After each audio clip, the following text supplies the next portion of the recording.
In Hollywood, George Carlin had failed as an actor. By the end of the 1960s, he returned full-time to performing at mainstream clubs. He was 32, earning $12,500 a week at the Frontier Hotel in Las Vegas. And though money wasn't a problem, his identity was. So I was kind of lost, and I hung out with a few rock musicians. Their hair got longer, and their clothing changed, and their message changed, their songs changed. And we were all pot smokers, and a little bit of acid occasionally. And that part of me began to get fed. He said, I can't anymore, be a traitor to my generation. I can't make the parents of my friends laugh when the parents of my friends are sending my friends to war. And here I was entertaining the enemy, so to speak, because my mind and my heart was with the youth culture and their beliefs. And I began to be uncomfortable in these clubs, and there began to be a feeling of, I don't belong in these places, what am I doing? So that two-level thing, the nice mainstream guy and the malcontent were at odds, and the malcontent was beginning to win. George's rebellion took the form of a few choice words during a routine about marijuana. He said, I don't take on stage, but I do smoke a little every now and then. The audience was shocked, and when George added some derogatory remarks about America's war in Vietnam, a shouting match ensued. And now I'm getting some heat, a little bit of flack from them. So I started giving some things back. I don't remember any of the exchanges, but I know I called them. I said, you people, you businessmen, golfing. The outburst put George's career in jeopardy.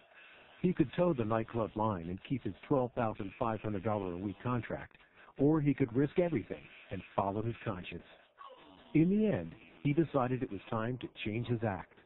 George Carlin, yes. A new, more controversial George Carlin was about to emerge. Even though he was slightly older than a lot of the youth movement, he's a guy who cares. He cares and he thinks, and he cannot abide what was going on at that time. The word was either one of two things. Either he's going in a nice new direction, or he flipped out. And he flipped. He's crazy. He's doing all this hippie stuff there. He's got tie-dye here, T-shirt. He's thrown away a beautiful career.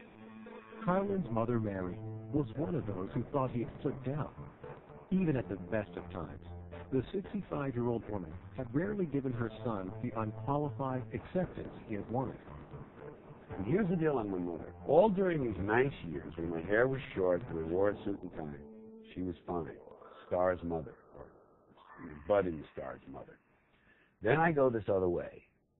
As she would put it, the dirty hair, the dirty hippies. And she would wish for me to be back in the tuxedo. Cut that dirty, why don't you get rid of the dirty beard? George ignored his mother, and with his wife Brenda's help, started booking alternative venues like coffee houses and colleges. In early 1970, he appeared at an obscure little New York club called The Focus that catered to urban hippies. Carlin began the set with a poem about his hair, meant to calm the fears of his older fans, while sending a message to a younger audience. I'm aware some despair at my hair.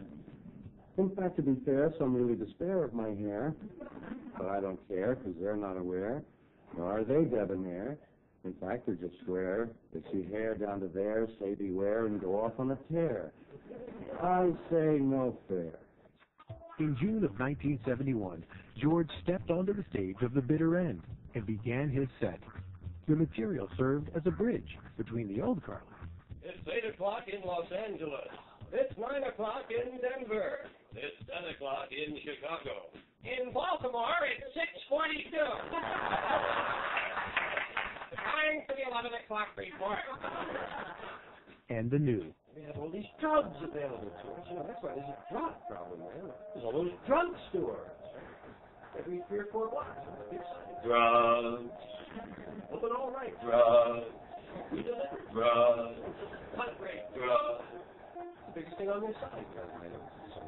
Drugs. And the pharmacist playing these stones. You know what I'm saying?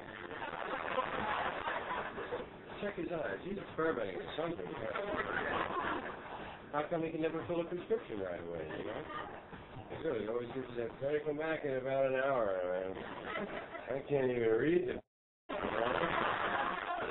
2 weeks later, George recorded the album FM and AM.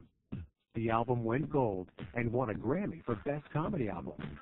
George's risky decision that night in 1969 at the Frontier Hotel had paid off, both creatively and financially. Only his mother, Mary, remained skeptical. It took a performance at Carnegie Hall in the summer of 1972 to show her that all kinds of people, not only hippies, liked his act. I noticed backstage she was kind of white. She was kind of ashen, because I think it was dawning on her that this really tough, irreverent thing was okay in a lot of people's eyes. But many people still objected to Carlin's profanity, and when he used it 3 weeks later during a performance in Milwaukee, he was arrested. His next album, Class Clown, contained a routine called 7 Words You Can Never Say on Television, which took profanity to its outer limits. Well, we have more ways to describe dirty words than we actually have dirty words. That seems a little strange to me.